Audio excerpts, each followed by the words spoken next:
दोस्तों आपके अपने YouTube चैनल पर स्वागत है। हम interconnection of three phase system के अंतर्गत स्टार कनेक्शन या वाई कनेक्शन पढ़ चुके हैं। आज हम देखेंगे डेल्टा कनेक्शन। ये जो है हमने पिछले वीडियो में पढ़ा, आगे देखेंगे डेल्टा कनेक्शन। स्टार कनेक्शन में क्या किया था हमने, स्टार्ट मान लीजिए 3 बाइंडिंग है, तीनों बाइंडिंग के या तो स्टार्ट पॉइंट को एक साथ कनेक्ट कर दें या फिर फिनिश पॉइंट को एक साथ कनेक्ट कर दें तो स्टार कनेक्शन प्राप्त होता है। और जिस पॉइंट पे ये तीनों बाइंडिंग कनेक्ट होते हैं उसे स्टार पॉइंट या न्यूट्रल पॉइंट कहते हैं। लेकिन डेल्टा कनेक्शन में क्या होता है, एक बाइंडिंग का इंड सिरा दूसरे बाइंडिंग के स्टार्ट सिरे से कनेक्ट होता है और अगले का इंड फिर अगले के स्टार्ट और अगले का इंड फिर इसके स्टार्ट से कनेक्ट होता है। यानी कि स्टार डेल्टा कनेक्शन के लिए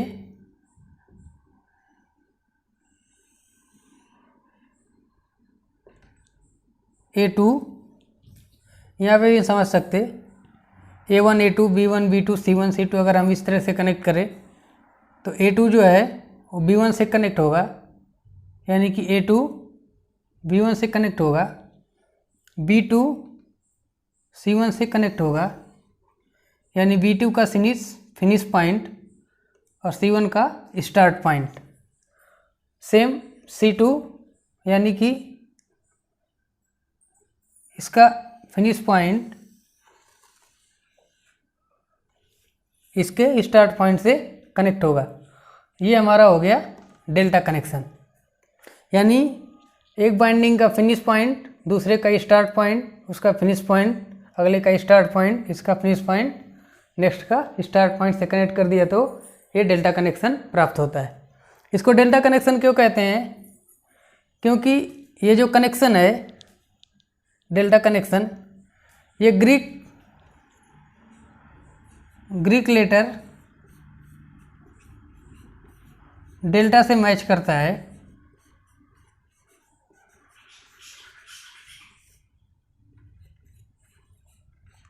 इसलिए इसे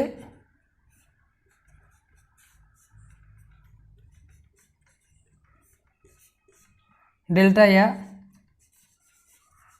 मेश कनेक्शन भी कहते हैं।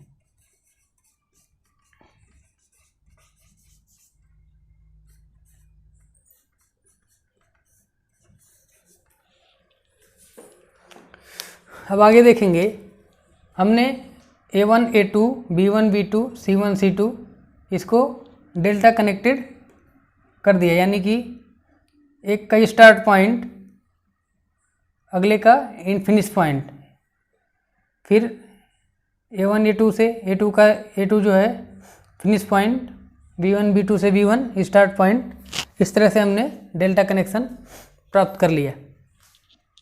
अब हम मान लेते हैं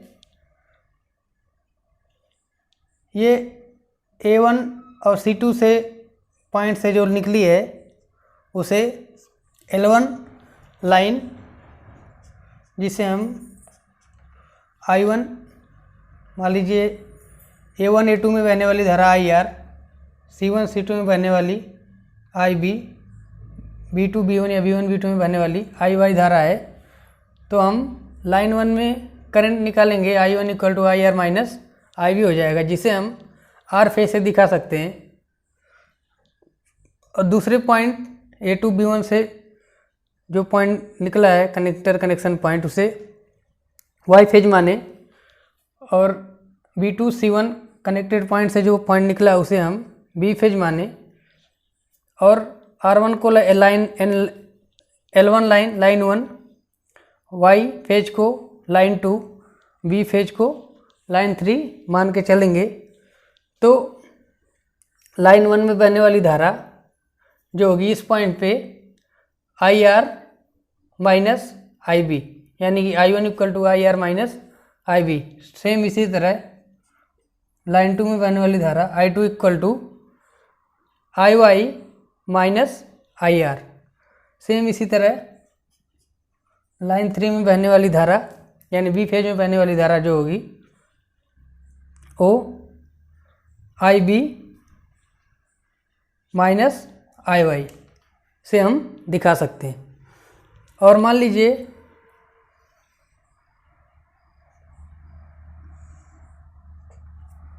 RY के क्रॉस जो वोल्टेज है VRY यानी लाइन 1 और लाइन 2 के बीच का वोल्टेज VRY,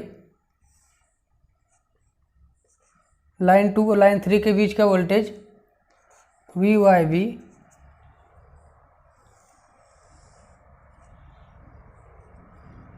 और लाइन 1 और लाइन 3 के बीच का वोल्टेज VBR से दिखा सकते हैं। इसमें जो है ये जो दो कुंडलन है या कोई भी दो फेज ये दो लाइनों के बीच में कनेक्ट है, इसलिए इसमें लाइन वोल्टेज और फेज वोल्टेज एक दूसरे के बराबर होते हैं, यानी कि VRY इक्वल टू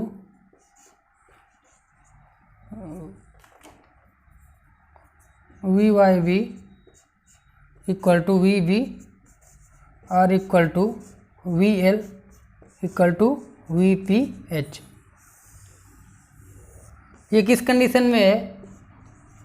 ये बैलेंस डेल्टा कंडीशन में है।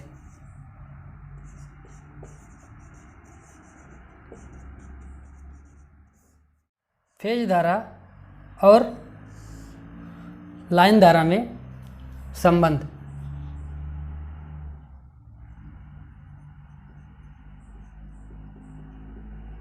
Relation in IL and IPH में धारा अगर लेते हैं, L1 में धारा, लाइन 1 में धारा I1 equal to IR minus IB का ये सदिश अंतर होगा। तो इसे निकालने के लिए हम क्या करेंगे, सदिश आरेख खींचेंगे। VR, VY, VB एक दूसरे से 120 डिग्री पर प्लेस्ड हैं, जो कि लाइन वोल्टेज या फेज वोल्टेज हम बोल सकते हैं, क्योंकि डेल्टा में लाइन वोल्टेज और फेज वोल्टेज आपस में बराबर होते हैं। इसमें बहने वाली धारा IR जो कि VR से 5 डिग्री पीछे है, इसी प्रकार IY VY से 5 डिग्री पीछे है, IB VB से 5 डिग्री पीछे है, और IR IY IB भी एक दूसरे से 120 डिग्री पर डिस्प्लेस्ड है। तो इस कंडीशन में हमें I1 equal to IR minus IB निकालना है। IR ये आपका IR माइनस IB, ये इधर प्लस IB, इसको हम एक्सटेंड करेंगे, ये आपका माइनस IB। इसका ये सदिश आरेख, सदिश अंतर यानी कि इसका रिजल्टेंट ये जो होगा ये IR माइनस IB होगा।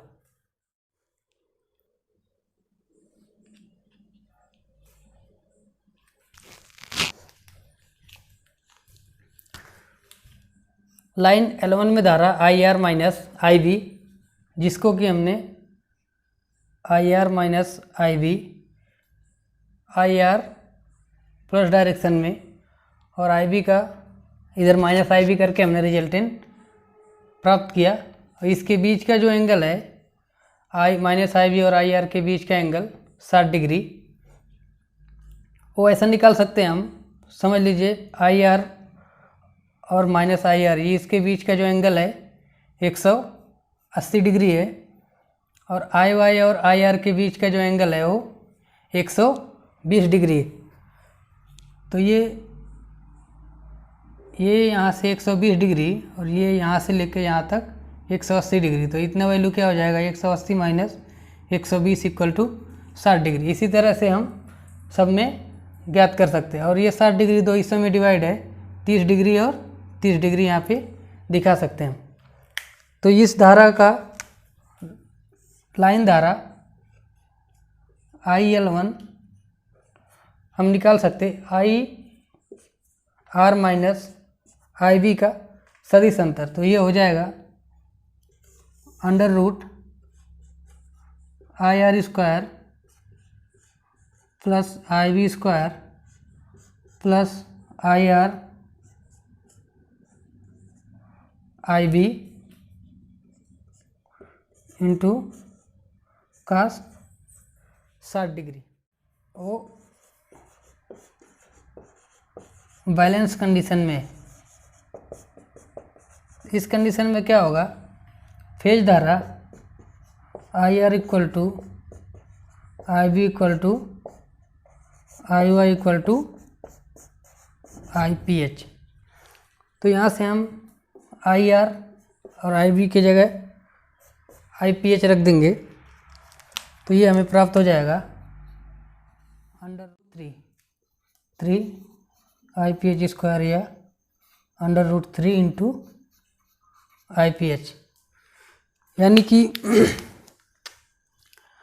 जो लाइन धारा है L1 में, लाइन धारा है वो IL1 equal to under root 3 I P H, यानी कि फेज धारा का रूट 3 गुना होता है। और देखेंगे P equal to 3 into phase में शक्ति, ये हो जाएगा 3 इंटू फेज शक्ति यानी कि V P H into I P H into cos 5। 3 V P H की जगह हम वी एल लिख सकते, क्योंकि डेल्टा में फेज वोल्टेज और लाइन वोल्टेज बराबर।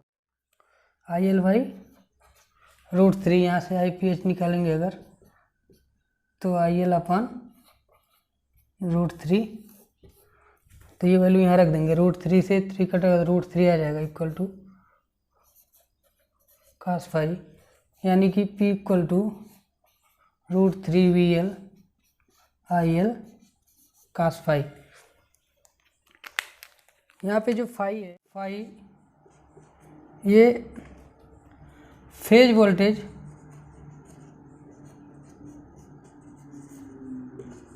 और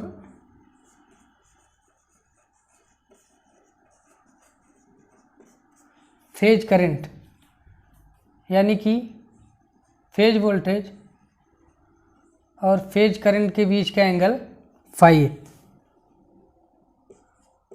के बीच का एंगल है,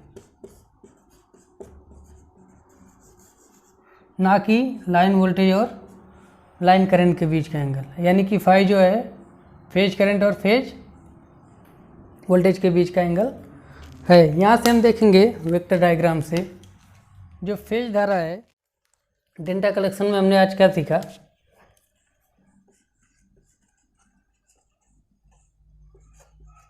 फेज वोल्टेज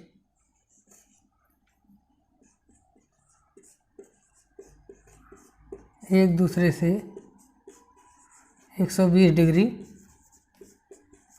इलेक्ट्रिकल डिस्प्लेस्ड होते हैं।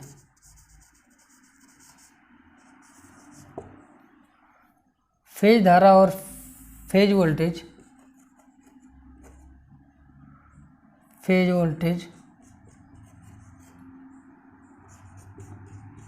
एंड फेज करंट के बीच का एंगल है वो फाई है। जिसमें धारा लैगिंग है। इसी प्रकार हम देखेंगे फेज वोल्टेज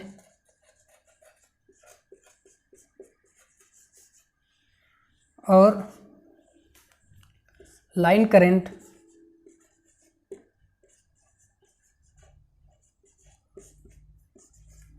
के बीच का एंगल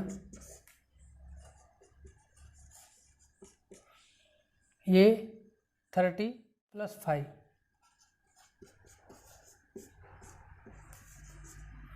जिसमें